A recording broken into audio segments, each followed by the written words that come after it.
Hi, it's Hazel and welcome to my channel, Hazel and Naka Design. I am thrilled to be here because I'm going to be showing you a number of books that I have acquired recently. Now, I'm talking recently is perhaps over the last month or so. I have gotten books through thrift stores, through winning auction bids, through a visit to an antique mall. Maybe that's it. Now, if you are fairly new to my channel, you may not know that on my channel I have a playlist called "What's on My Bookcase," and excuse me.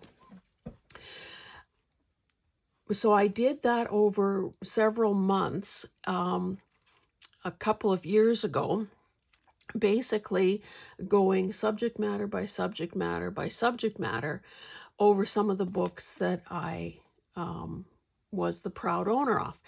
And of course, I have been loving books and acquiring books for as long as I've been alive. And my tastes and my choices about what I look for and buy now are quite a bit different than they were when I was buying books for my own self-interest and use. So, sorry about the coughing. And if I sound a bit snuffly, that's also because I think we're officially in head cold season. So hopefully there won't be, although I do feel a tickle. I'm going to pop a lozenge and hopefully that's not going to be annoying to you. I mean, probably less annoying than the coughing. Anyway, what I intend to do is do as many videos as it takes that are reasonable in length to show you these different acquisitions. They're not really sorted in any fashion other than, you know, here's a pile, deal with it and move on. I will also say, and I'll probably do a separate update, like what's happening kind of video. Sorry. That will talk about some upcoming opportunities to get your grubby little hands, your hot little hands on some of the books that I've acquired. Now, my attitude, my way of thinking, my approach has changed since I first got into this whole journal making, extravaganza. I remember doing a haul video, probably a couple of years ago, and I showed a beautiful copy of the Quran. Now, of course, I can't read it. It's not my religion, blah, blah, blah. But, we're non-discriminating we love books regardless of subject matter, language, condition, all of those things. Anyway, someone reached out to me through the comments asking if I would be willing to sell the book. And of course, my mindset at the time was, well, no, this is far too precious. I'm keeping it. All me.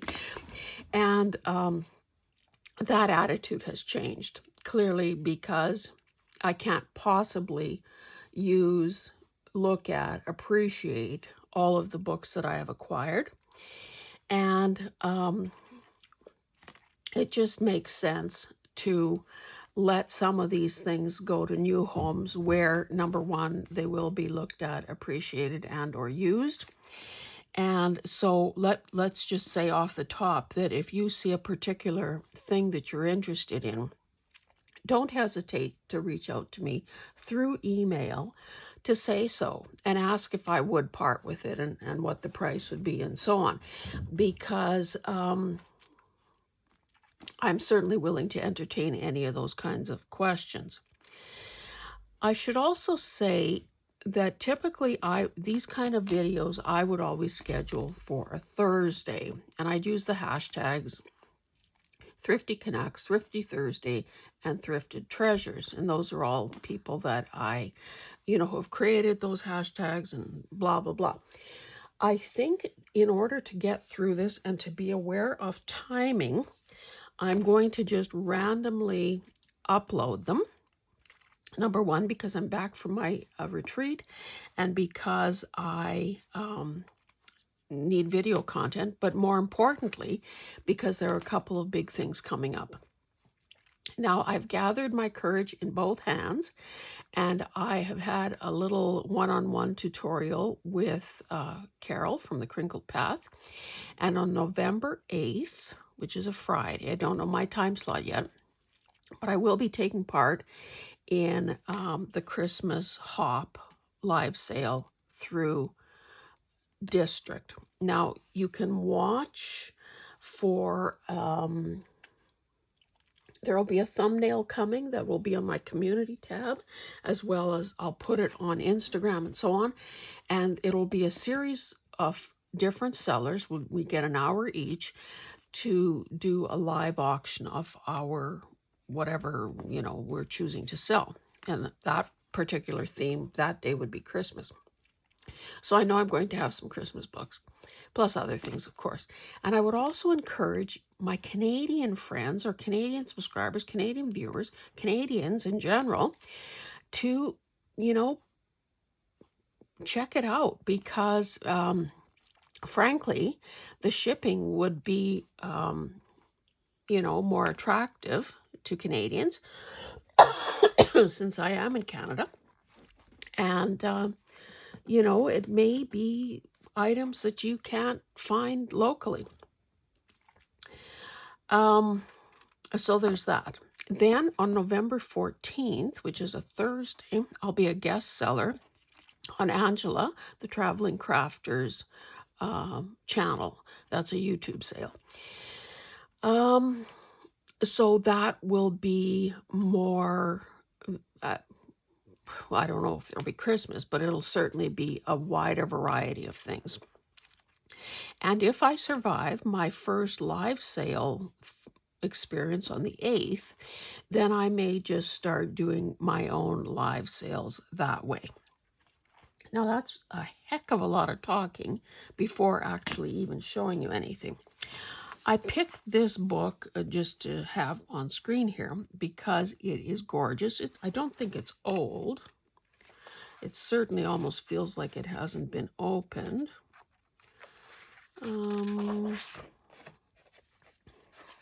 Okay, Daughters of Painted Ladies, America's Resplendent Victorians.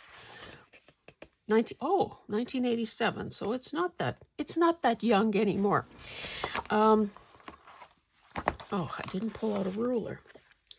Look at this cover. Now this is a paperback. Let's grab a ruler because we probably should have an idea of size. So this is 11 by 8.25. So obviously, how many minutes are we in already? 8 minutes in, and I'm showing you the first book. But look at these photos. Anyone who is interested in Victorian era, who loves colorful pictures, who loves the intrigue and the beauty of doors or windows, like, are these not to die for? And the book is pristine. Like I say, it doesn't feel like it's even been opened before. Now, I haven't had a chance to look through this because, oh my goodness. Wouldn't you like to be the guy having to reshingle this roof? Balconies and so on. Oh my goodness. So, again, I can't afford the time to linger too much on every book because we'll be here for weeks. But this converted church. Oh, not converted. So it still is a church, apparently. Well, at least in 87 it was. Anyway, book number 1. I'm going to have to make a pile here beside me. Now, this book I thought was lovely. Marcella, a Raggedy Ann story. For some reason, 9 by 6 1/4, I got it in my head, like as though I don't have enough to do, that I should do a Raggedy Andy journal. So that's what I had in mind with this one. Oh, let me tell you the date.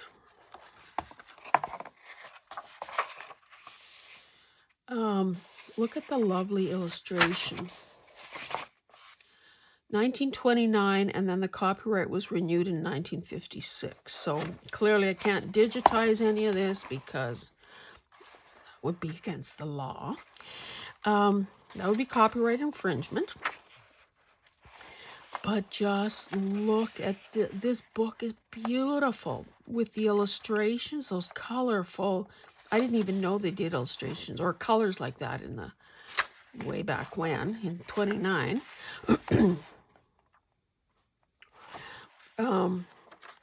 Some black and white ones that are equally cute. So anyway, and even the cover, is that not just precious?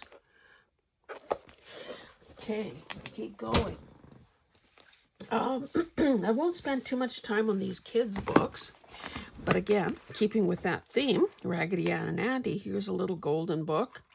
5 birthday parties in a row, 1979. And I do have a couple of vintage Raggedy Ann and Andy books too, so that I'm got a little pile of one. I should also say that my shopping has changed. Well, I did talk about that a bit, but changed in the sense that now I look at books thinking, oh, okay, I'm not interested in that, but one of my friends is. So Sandy, I scored a bunch of things for you. Carol, I scored some stuff for you.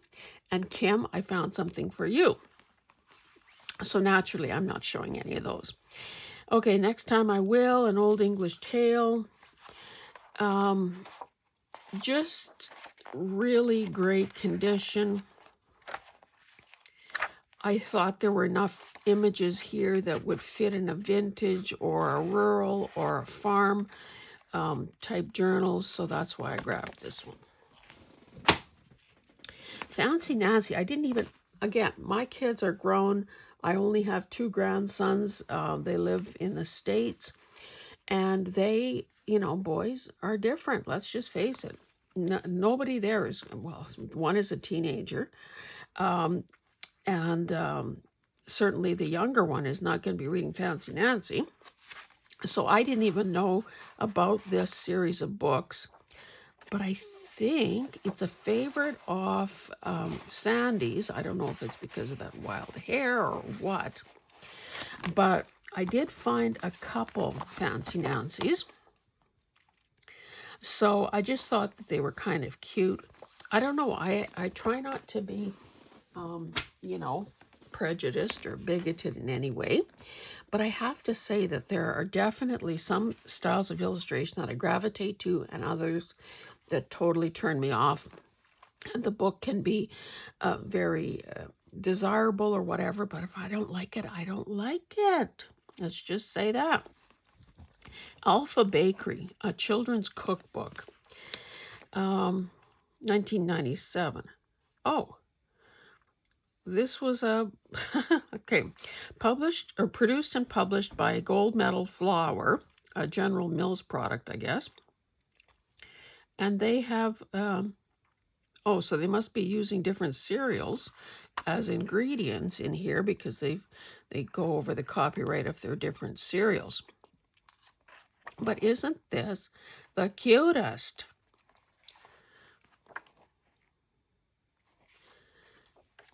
So, of course, yes, the common ingredient here is Gold Medal all-purpose flour. And, of course, that must be an American. I don't know. I've never seen or heard of that. But I just thought this was really cute. I have been putting aside things for multiple cookbook journals, so this will go with that. Now, I don't know what this means, the Talking Mother Goose fairy tales, Cinderella, whether they were supposed to have 1986. I don't know if it was supposed to have, oh, use a symbol to match book and cassette. Well, of course, there was no cassette. I thought this was a pretty good size. So just a hair under 8. It's almost square by almost 7. I thought it was a cute size for, and look at the end papers, for fussy cutting. Because, you know, some kids' books are so big that the images are so big that they don't lend themselves to fussy cutting. They're more usable in terms of making envelopes or something like that. But a princess that's this tall, yeah, she's, well, you know, almost 7 inches tall. You could fussy cut her and fit her on a page. You could fussy cut those mice if you were so inclined. And then, of course, some ugly stepsisters. I thought this book was beautifully illustrated, and that's why I grabbed it. It's The Ugly Duckling. And it says with cutout learning cards inside. So I gather that that's what these are, to learn, you know, some vocabulary while you're at it. But just sweet, serene, beautiful. And look at the size of that font, baby. Gorgeous illustrations. Again, I cannot linger that long, but look at that. And in the early days when I was a kid, on my parents, well, I was born in the city, but by grade 3 we had moved to the farm. And back in the day, of course, there were more mixed farms than there are today.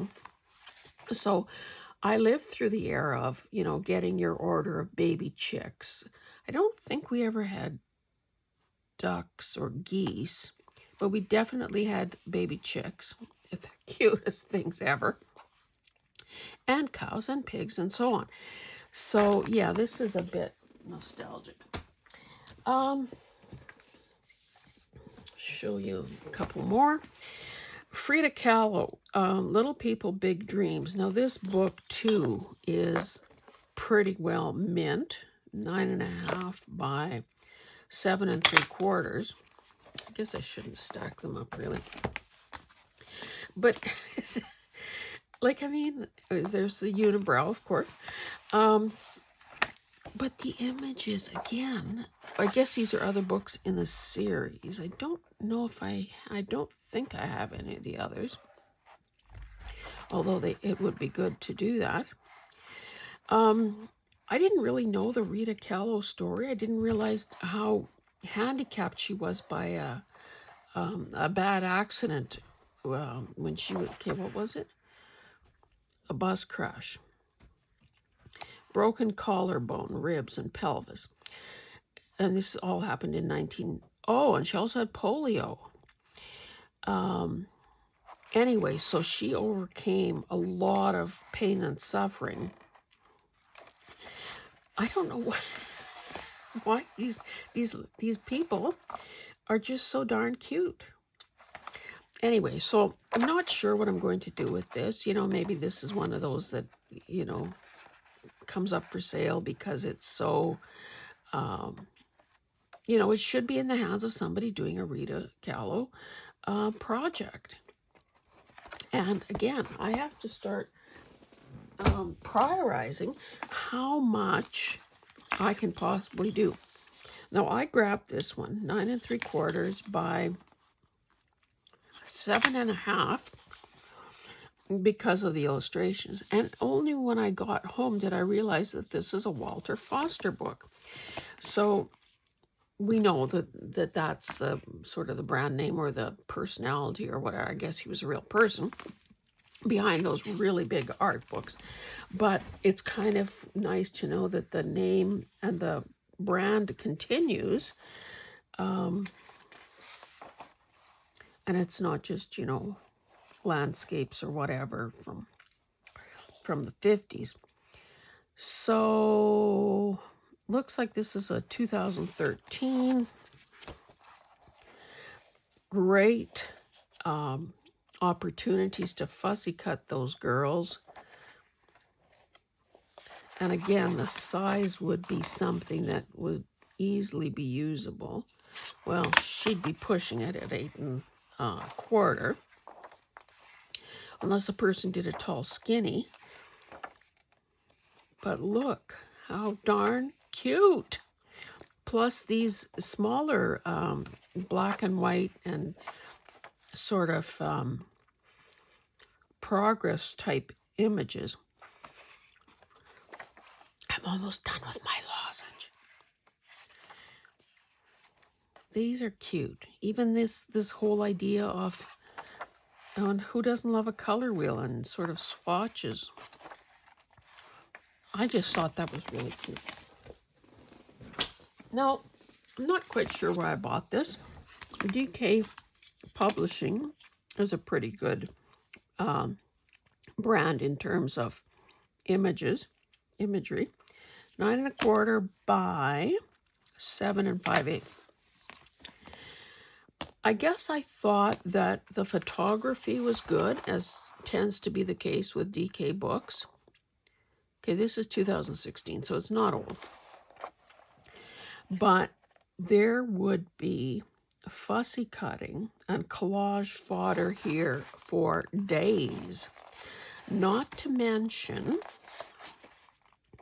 the projects that, what does it say, 52 projects? So there are templates at the back here. Let's get past that. You know, like if you were doing a knitting journal. Oh, shows what I know. A crocheting journal. The crochet hook should have been my first clue. You know, wouldn't those make great? These things could even, mind you, you'd lose some of them. Making a master board just with these.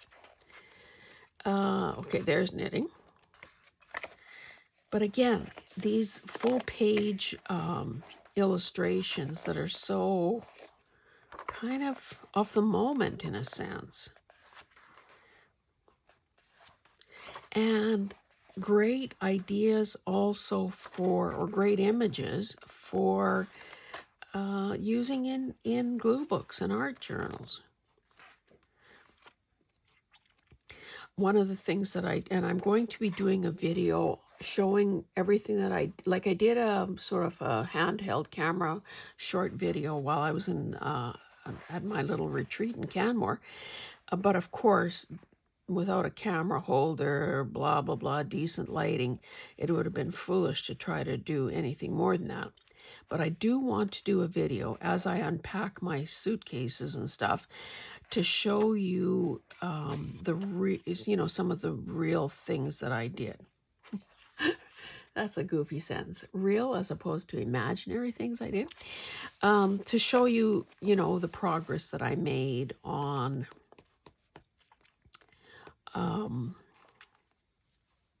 the projects that I took with me. This is one of those print trays or whatever they're called. And for some reason, I see an image like this and I think to myself, I must have a printer's tray. I must. Before I die, I must have a printer's tray. And when I was at the antique mall yesterday on my way home, I saw one. It was in beautiful condition. The price was kind of up there. But I looked at it with a more clear-headed mindset and thought, okay, number one, where would you put it and what would you put in it? Yes, I could find little teeny-weeny things like that to put in it. But again, is that the most important thing I need right now in my life? So I left it behind. Now, if you want to send me some gold stars or a virtual pat on the back for walking away from something that I wanted, feel free to do so.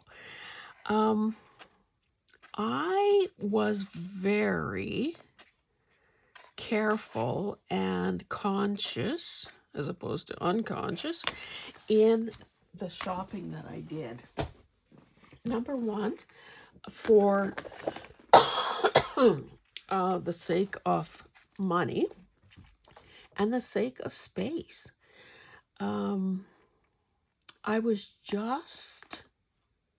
I said no to a lot of stuff.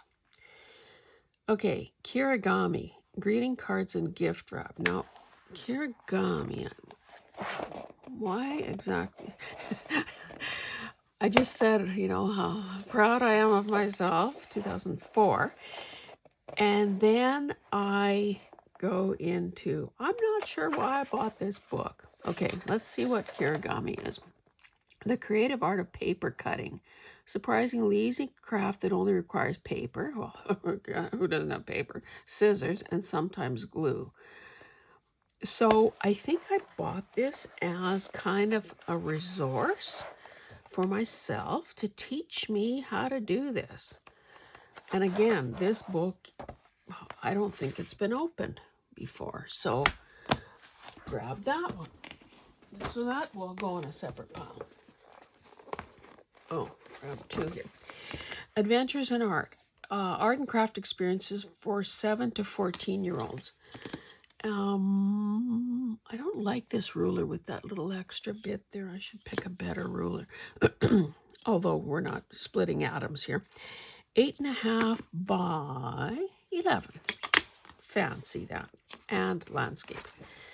Oh, you can see that these pages are just glued in.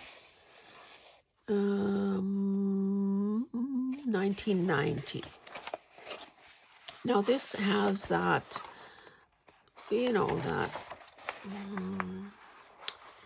wish I had a better description.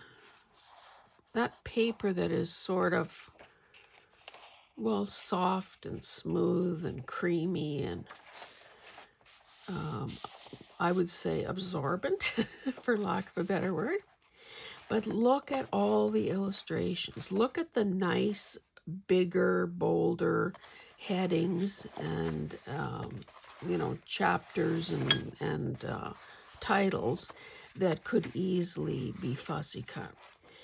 Again, one of those books that it just felt like, bring it home, kid. There might be some, if I don't use it myself, and I'd have to have a much closer look at it than this, maybe this is one of those books that needs to come to a sale because there's somebody out there who needs it much more than I do and who would really benefit from, oh, look at that, would really benefit from an affordable, did I say what year it was? Oh, 1990. A book like that. Seasons of Adventure, written and illustrated by, mouth painter, Susie Mateus. Oh my goodness, I didn't know that. I just thought, farm. I can't, can we just take a moment to admire and be in awe over people who can paint with mouth-held brushes? And any of us with two good hands should be ashamed of ourselves when we say, we can't paint. Oh, there she is. Oh my God, she was a thalidomide baby. Canadian. Early 90s, she was introduced to the Association of Mouth and Foot Painting Artists. Oh my goodness.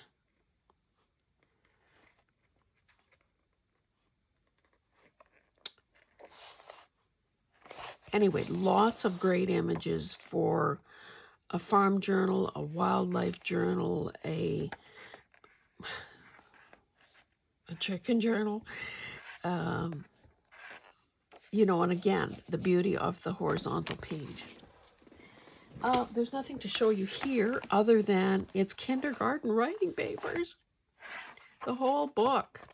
Now, to make this look a little more vintagey, a person could coffee or tea diet. Okay, let's keep going. I bought 3 yearbooks. This one is a hospital yearbook, and it's from 1965. An interesting cover, and so it's white with this, well, it's embossed for one thing, and green is the secondary color. And then there's this purple, or whatever, fuchsia. An aerial view, I guess, of the hospital, Saskatchewan government photo, it says. There's space at the back for autographs. Now, we know that this paper is a little bit glossy. So, I mean, we love yearbooks for a variety of reasons. Number one, the images tend to be vintage and throwback to different hairdos and styles of glasses and haircuts and so on. So what did I say? 65 for this one?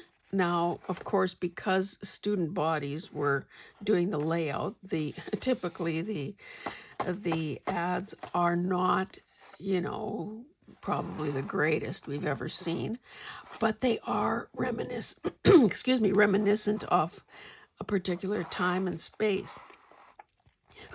Like Simpson Sears. Could that be any more plain Jane than that?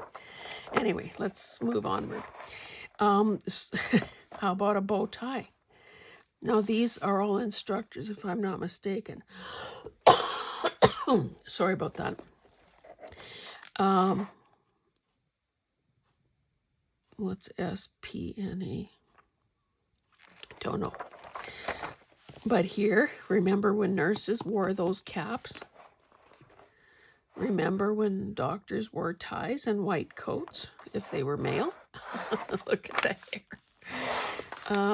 When my first pair of glasses, when I was 9 years old, were sort of those cat eye glasses.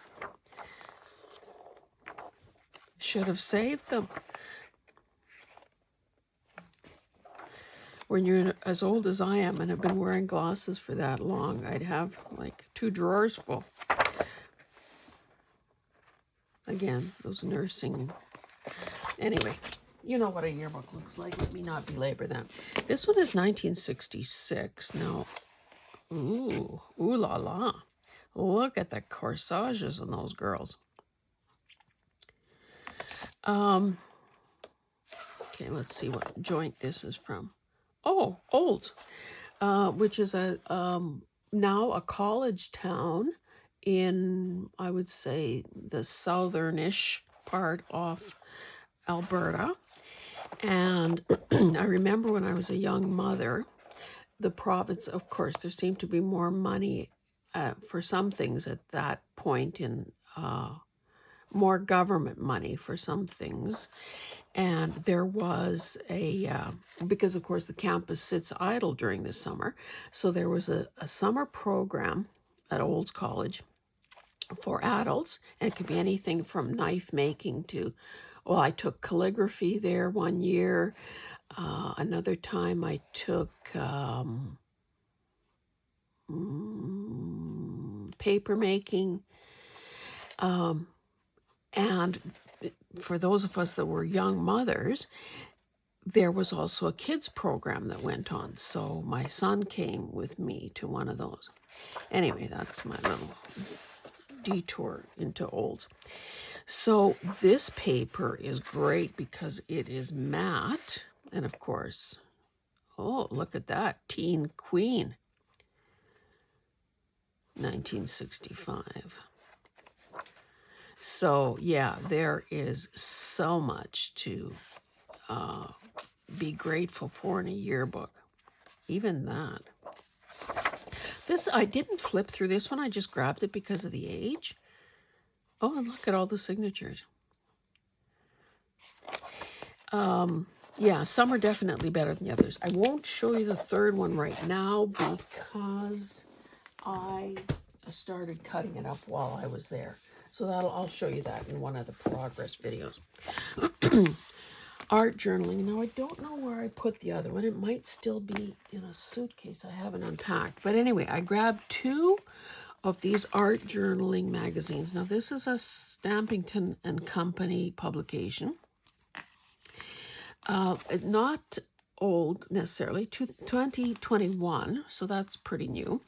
But I will point out that at that point, this magazine, it's only a magazine, would have cost $18 in Canada and $15 in the States. And for those of us that do art journaling, is it not absolutely incredible to have a magazine dedicated strictly to what a person is doing? I just refuse, because I've got a stubborn streak, I refuse to pay, $20 for a magazine. For a magazine, full stop.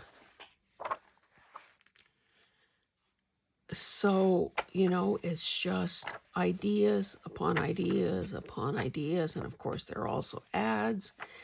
Now, I haven't taken the time to look through this yet. I might have started looking through the other one. Maybe that's why it is. Or maybe this is the one I started. Oh, I started looking through this one. So really cute ideas. Now, what I find a wee bit disconcerting about these kinds of publications, and that's that whole Somerset Studio and Stampington Stampington and Company books, is that they are not tutorials. They're basically interviews with artists and a few images. But if a person ever thought that they're going to get a step-by-step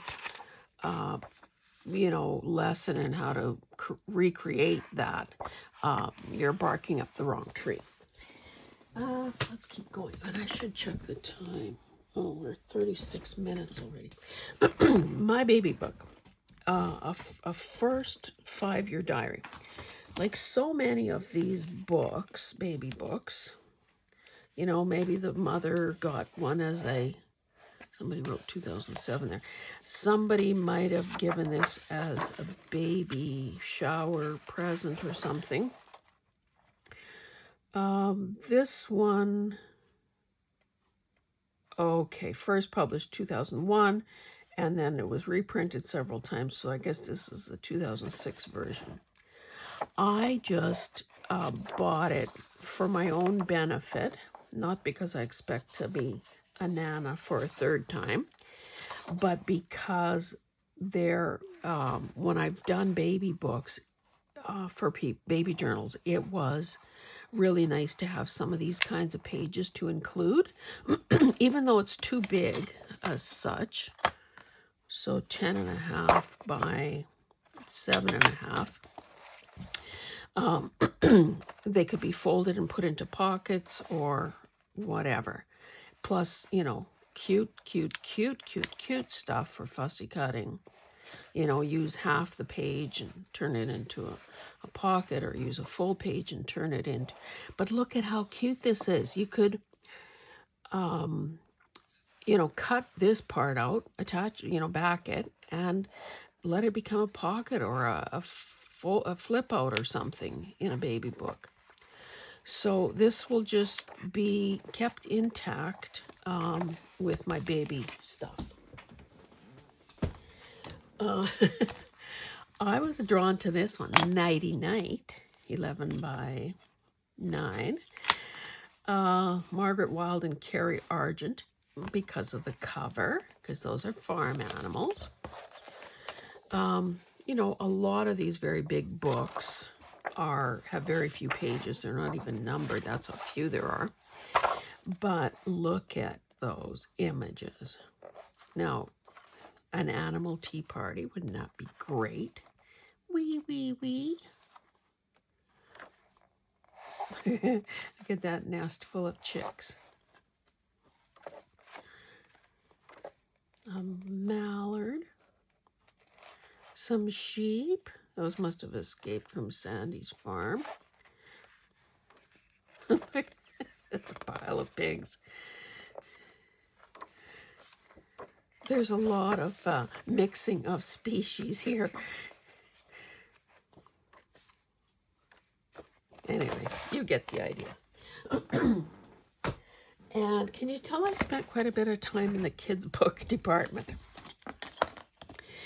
A little over, well, 11 and a quarter by 9 and a quarter. Big Dogs, Little Dogs, A Visual Guide to the World's Dogs by Jim Medway. Again, pristine. Did anyone ever open this? Not so sure about that. 2018. So we've got the index at the back. Yeah, I would say index. First of all, I was beginning to question whether I had the, excuse me, the terminology right. But yeah, I guess index is the best bet. Look at this. Oh, they have used these dotted lines to connect mothers and babies. I didn't look to see if there's a French bulldog. Gertie, my daughter's French bulldog. Oh, did I tell you? They bought her, well, several Halloween costumes. One of them is like with a person wearing the red Target sales associate t-shirt and the khaki pants. Well, because Gertie has such a small inseam, the pants were too long, so I had to shorten the pants for her, and I did. But I had also scored a hot dog costume for her at a townwide garage sale in summer. So I think she ended up being a hot dog this year. But my daughter had also picked up a costume, a Snow White costume. But because, let's just say that Gertie is a little broad across the chest, it couldn't fully close, though. So anyway, that's more information than you probably needed. But look at this. Just so darn cute. And because they're, illustrated in this style, a person could easily fussy cut this because you're not having to sort of, cut around every hair that is. I just thought it was spectacular. And I just also think that at some point I'm going to do a dog journal. Okay, will I get through all these? This might go over an hour, guys, just as a warning. Okay, so we know that sometimes we find old books that have kind of decrepit looking dust jackets, but that's okay because if we were using this, we would cut out that image, we'd save that word decorating, we would use this part here, these other little, headlines sort of. There's a perfectly good living room. And you just know, you can see a book like this a mile away. Oh, Hazel. Dr. Hazel Rock out to you. You can see a book like this a mile away just because of the illustration. Okay, and these are, oh my goodness, the color. Color. And I would say that's more a function of the printing process than the actual room, probably. Oh, remember those kind of sculptured type rugs? Anyway, this has Roman numerals. So it's 1946 to 1954. So considering that this book is, 70 years old, it is in awesome condition. Look at how nice the typeface and so on is for the index. And you know how I love to put napkins over pages like that. So it's got these sorts of illustrations that we've seen a million times, but quite often, unless you have scored a book like this, you might not have some at your fingertips to use. And then photographs. Some few more colored images. Again, that sculptural. Oh, love a floor plan. Caroline from Caroline's Craft Tree just moved into a new space and is getting I believe both a bigger and a better shaped room for her craft space.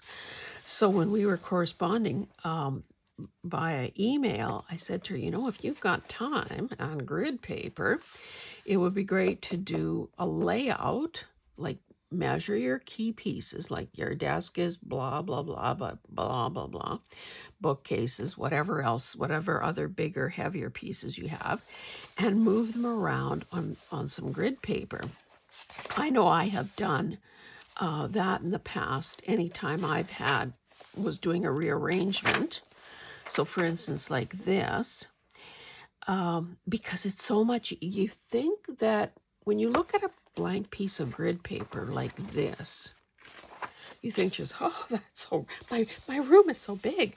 And then you realize, oh, okay, but if I put a bookcase here, that's going to take up that much actual space.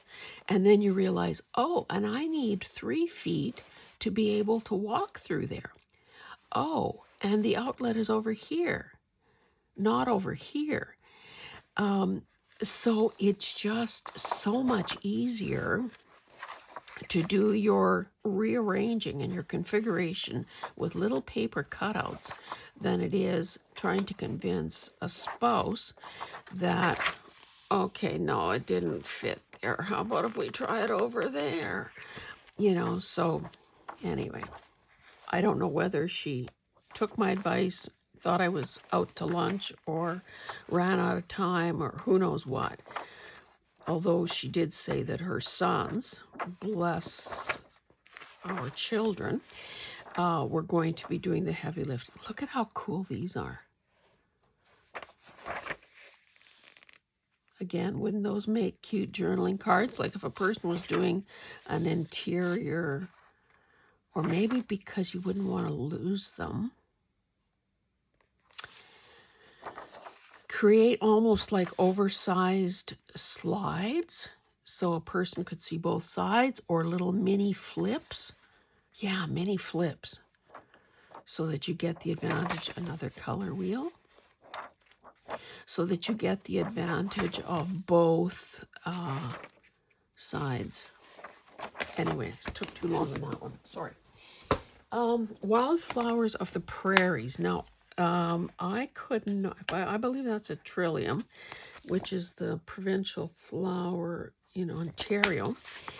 I could not find a date on this. Now, luckily the paper is not really glossy. There's just a tiny paragraph of description, so a person could, cut it that way. And look at the back side is blank. So if I took the time to think about this, I would deconstruct this. I would leave this part here to be like a flap, so that you have that little margin to make a flap or a flip.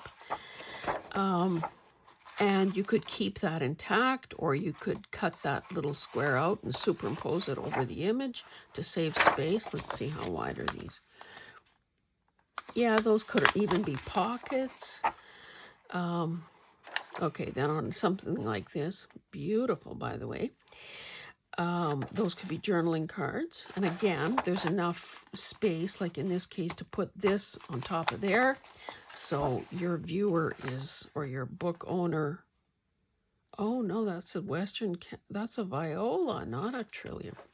I guess I should have known that. Trillium has more pointed petals. Beautiful.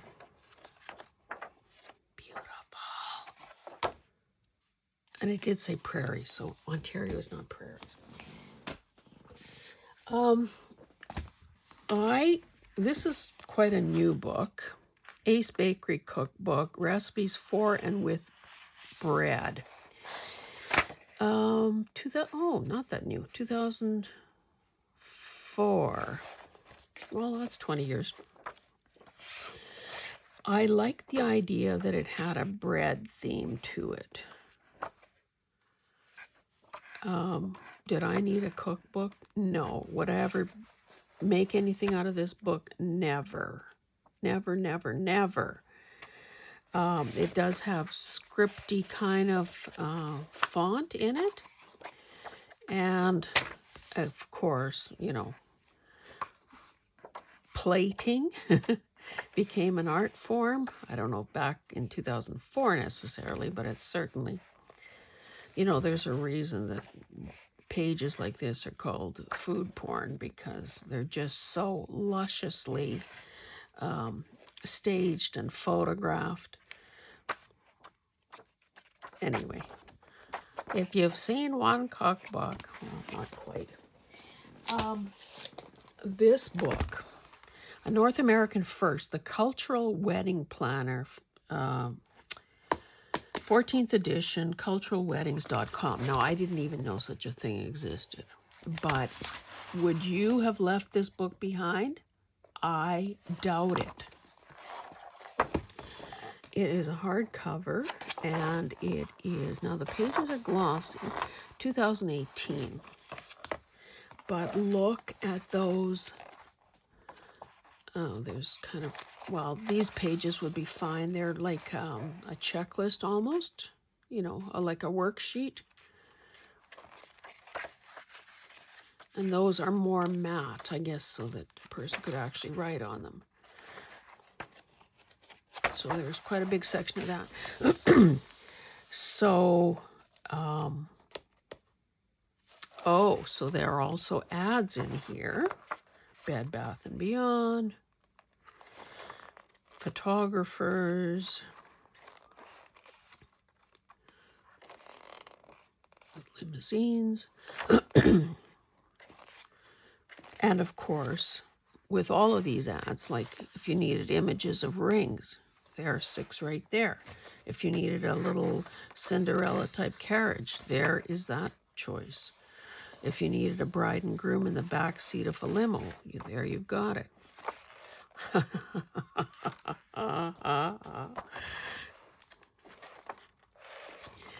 Now, would this not be, this image, would it not be beautiful in a boho journal?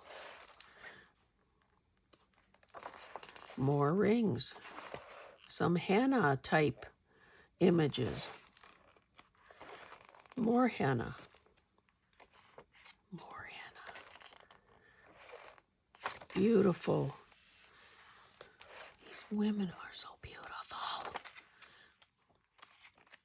Anyway, I haven't looked at this myself.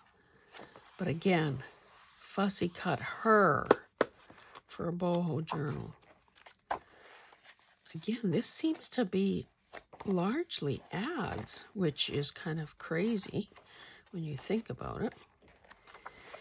Oh, so that's the supplier section. I guess if I'd have looked at the... Okay, so here are some pictures from actual weddings, I guess. Yeah, because they're naming couples. Look at it.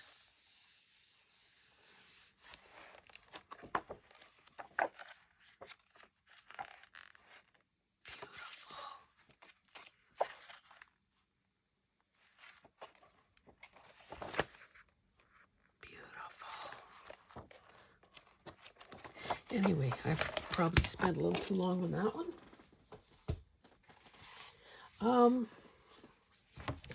I will show you this one. Now,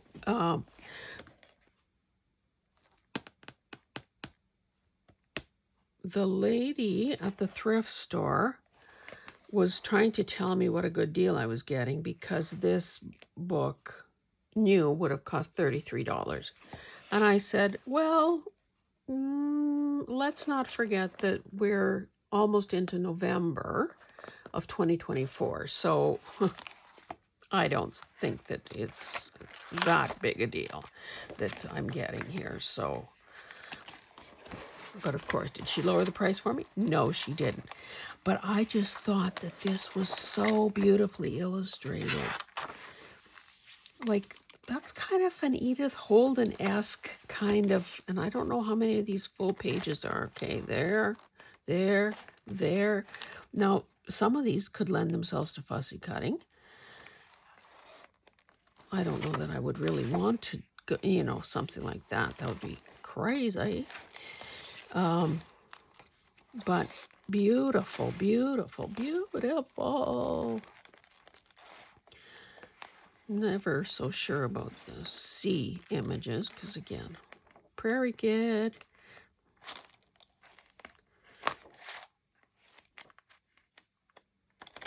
So yeah, that was, and did I really tell you what this was? Janika Brinkman Salentine.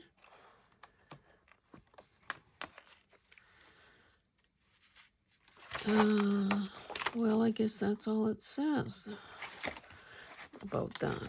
Now, of course, yeah, Janika Brinkman Salentine, whatever.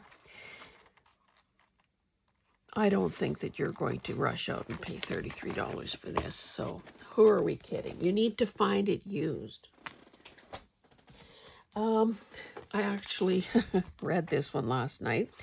Laura Spencer. I don't watch the American news shows or whatever, so I've never seen her on Good Morning America? Good Morning America. Apparently she was on the Antiques Roadshow for a couple seasons. I did see her on Flea Market Flip, and I loved that show. Anyway, I just thought that this book was great, again, for the imagery, because who among us doesn't love interiors, images like that use books and art, and again, a lot of good fonts for, fussy cutting. These cartoony, or these illustrations of her. Fussy cut some chairs.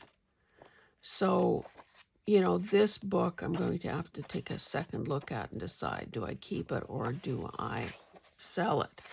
But yeah, and I think any of you who are lucky enough to live near these places, now mind you, I think Laura's idea of what's a deal, how old is this? Might be a little bit different from what you and I think is a deal at a flea market, 2011. So yeah, it's getting to be a little up there in age. But anyway, those of you who live close to these places may be thinking, yeah, okay, I've been there, but the prices are a little too rich for me. Anyway, so I thought that was a good one. Now, this is the second Rachel Ashwell Shabby Chic book that I have bought recently. Now, I don't know, frankly, if I'm going to part with them, simply because, again, the imagery is to die for. So, and again, has this book been flipped through? I'm not entirely sure. Beautiful. Do we have a date anywhere? Anywhere.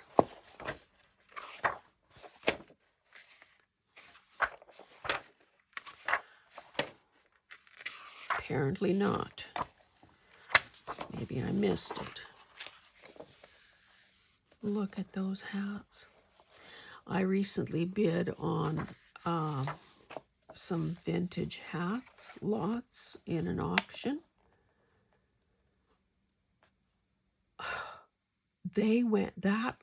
It went so high that, at some point you just have to say, okay, somebody clearly wants this much more than I do, because this is stupid. But look at Fussy cut that out. I don't know why I can't find a date here. I shouldn't waste any more of your time. Oh, maybe it's back here. No. Anyway, I haven't flipped through this one yet, but this particular one is called Shabby Chic, Sumptuous Settings and Other Lovely Things. I remember when we first got satellite TV. So we had gone from Peasant Vision, which was 3 channels and a TV antenna, to, and I thought I died and went to heaven. Number one, there was HGTV, there was TLC, which at that time had a lot of crafting and decor, home decor, and those kinds of channels on it. And she had a TV show at that time. I don't remember what it was called, but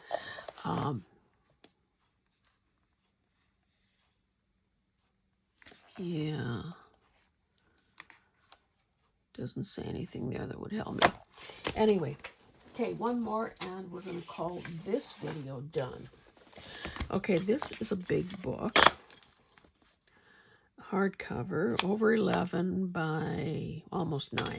Fabric, a guide for interior designers and architects. Oh, I didn't look at this. So this almost, well, it feels linen-y. In Canada, this would have been $100 new. US, $75 new. It's got an inch or more spine. Now, would that not make great collage fodder and or envelopes? Okay, 2002.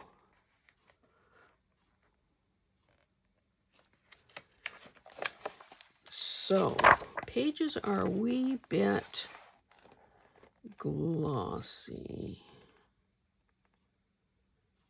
She taught courses at the Fashion Institute of Technology, Parsons School of Design, and Hunter College.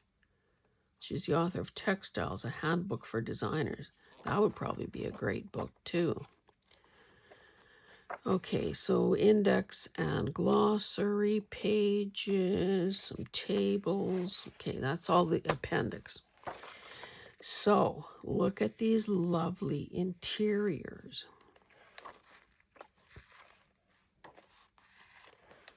I have so many interior decorating books. OMG. Oh, look at that. Weaving. Is that a... Okay, a loom. Okay, great. A design studio with all the swatches. Look at the size of that computer. That's a dead giveaway that we're looking at something. Oh my goodness. Fibers and solution dyed yarns are produced by large chemical companies. I don't know what's going on there, but it's pretty impressive. Fabric industry. Okay, that's what we were looking at there. Another loom. I need to say that my mom had a loom. So, you know, one of those things that is sort of the size of a great big dining table. Well, actually wider than that.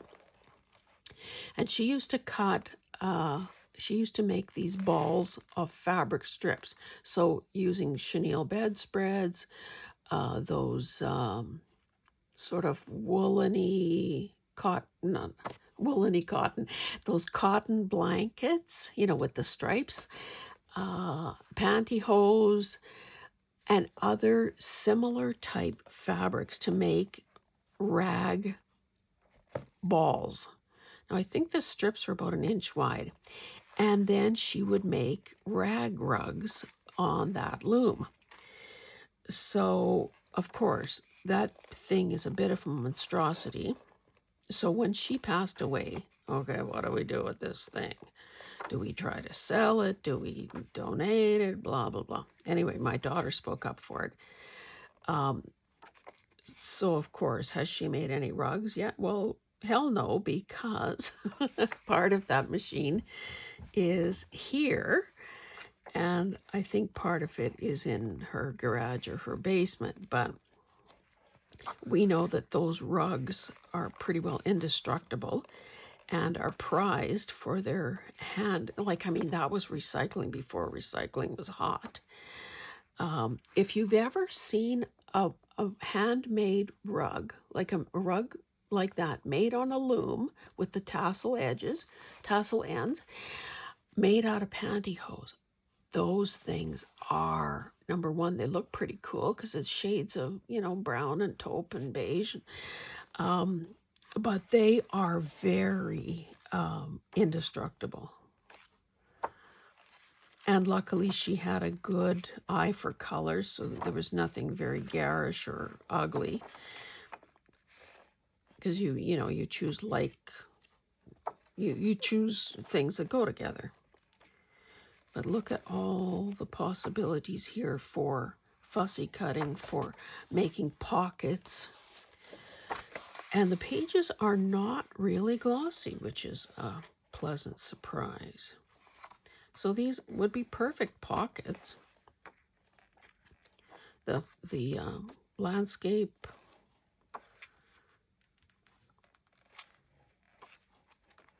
Anyway, guys, I am going to stop here because I've talked a lot. I've shown you a lot. I hope that you are as excited about some of these books as I am, knowing full well that a lot of them are going to appear, are going to be available for sale.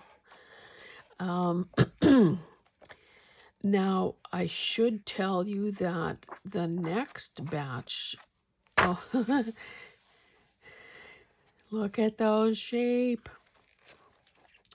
The next video is going to include a batch.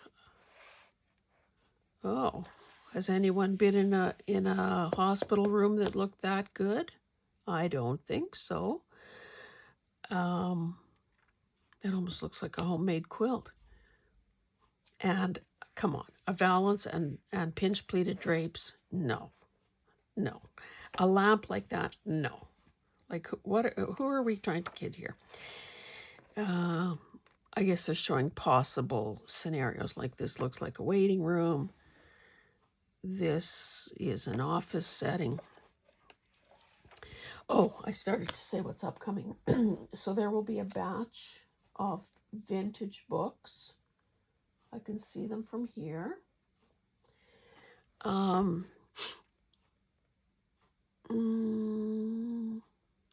I would say that if you haven't subscribed, number one, you should. Like, what are you waiting for? Number two, you should also hit the notification bell, because I'm going to be doing some really short preview videos of what I'm bringing to the live sale, and if I begin doing my own live sales through the Makers Market. I also bought a lot of vintage record books and minute books, so those will be coming up for sale some point. I also have a number of readers and elementary textbooks and things like that. So that's another thing. Some of them, of course, condition varies. So some of them are definitely, I guess the lingo that we're using is cutters. So they're they have either scribblings in them or torn pages or whatever. So they're definitely cutter quality books. And then there are some I've just looked at this morning. It was a recent auction purchase that my husband picked up for me while I was gone. Some of those look like they just came off out of the printer's warehouse, the publisher's house. So there will be a variety of books that will be of interest to you. Number one, for their covers, perhaps only, or covers and insides, possibilities for fussy cutting, possibilities for journal cover usage, vintage ones, mid-century modern ones. I have a number of I also did a purchase at a I don't know, would you call it an estate? Well, I guess an estate sale, although no one had to die. This was a house that was being cleared because the people had sold it. And I bid on some cat. Luckily, the person had an amazing library. And luckily, the contents were lotted in such a way that, when I bid on the fashion books, it was all fashion books kind of thing. If they were cookbooks, then it was all cookbooks kind of thing. So not so much, a dog's breakfast off mixed subject matter. Anyway, I've talked a really long time. I will call it quits here. I will upload this. I will post it, I think, very soon, and prep for doing my next video. Again, I hope that you have made note of the books that you might be interested in. Again, reach out to me. Keep your eyes peeled for upcoming sales. And thank you so much for sticking with me through this whole hour and 11-minute process. I know that if you're a book lover, the time has probably flown by, and hopefully you had a beverage to keep you company, or maybe we're sitting in a cushy recliner or something. Anyway, guys, we will see you in the next one. Thanks. Bye-bye.